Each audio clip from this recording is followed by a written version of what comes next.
the current migrant problem that we have, we have so many people crossing the border. I live in New York City. I told you, before we started recording, and so this is kind of a personal story for me. Sure, Uh, can you kind of give an overall background as to how we arrived here? sure. When President Biden took office, he inherited a border that, wasn't perfect, but Trump had kind of stabilized things. There was still a lot of stuff to do, a lot of stuff that needed fixing, but it was, like I said, it was kind of stable.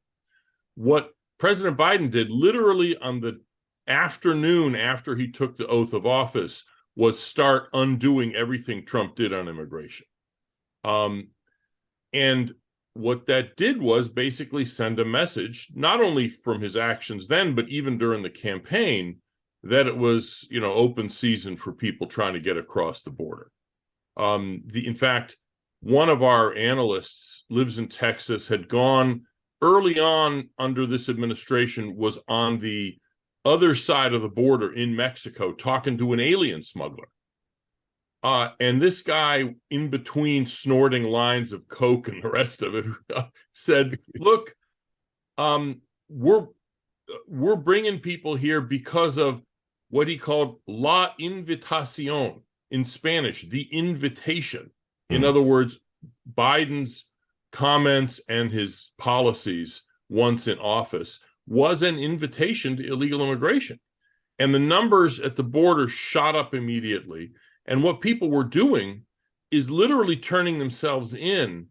They were flagging down the Border Patrol or complaining if the Border Patrol didn't come fast enough and pick them up, because they knew that they would be let go by this administration's policies. And since over the past 2+ years, this administration has taken into custody and then let go into the United States well over 2 million illegal border crossers. And then another 1.5 million that they know crossed, but in other words, they saw them, they had took cameras, whatever it is, they know they crossed, but they didn't catch. And that kind of thing happens, there's nothing you can do about that. You can reduce that, but it's going to happen.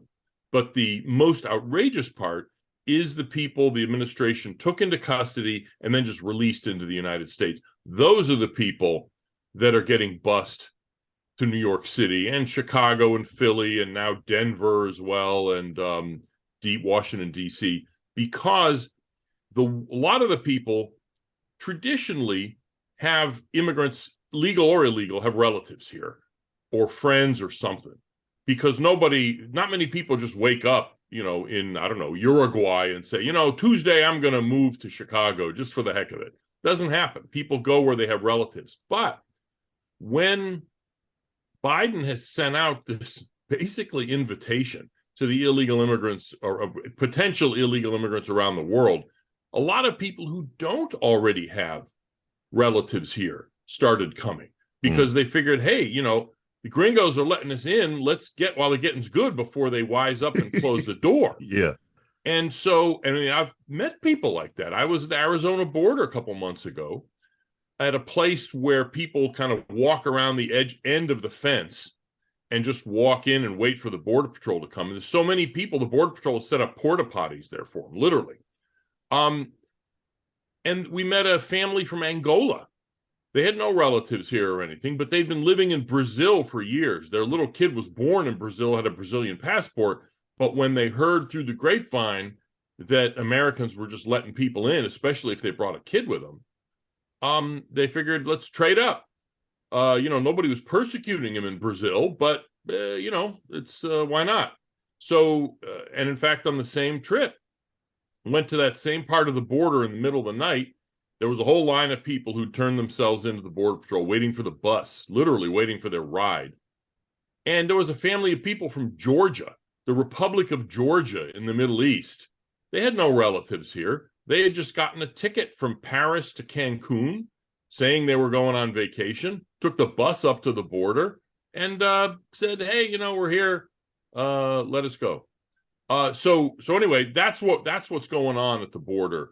And it's totally a creation of the president's policies. There's a lot of people want to leave where they are for all kinds of reasons. That's not something we have a lot of control over. But when we're sending the message, hey, if you want to leave where you are, this is the time to come. Say some words about how you're fearing persecution, or bring a kid with you, and or rent a kid, frankly, when you get to the border, because that happens too, and you'll get away with it. And we'll give you a hearing date, 8-10 years in the future, and whatever. You see what happens then, Yeah, I saw there was pictures of kind of the summons or whatever they were saying. Yeah. The court dates were like 2028. I was like, that's like 4 or 5 years from now. Oh, it's worse. In New York City, they call it a notice to appear. It's like a summons, basically, for immigration. In the city, in New York City, they're issuing ones that aren't require you to come in 2033, 10 years from now. Yes, I've seen them too, 2027 and 28, but I think it was the New York Post reported that in the city itself, 2033. So look, if you're an alien in that situation, you figure even if we start enforcing the law, and if you don't show up, we'll come and get you, which is frankly pretty fanciful. Or if you do show up and you get turned down, even if all of that happens, you've still been able to work here for years. Mm-hmm. Maybe you've had a couple of kids born here. The likelihood of your being sent back is small. And even if you're sent back, you got to earn this money and send it home for the time you were here. So it's a no-lose proposition for people who want to move here.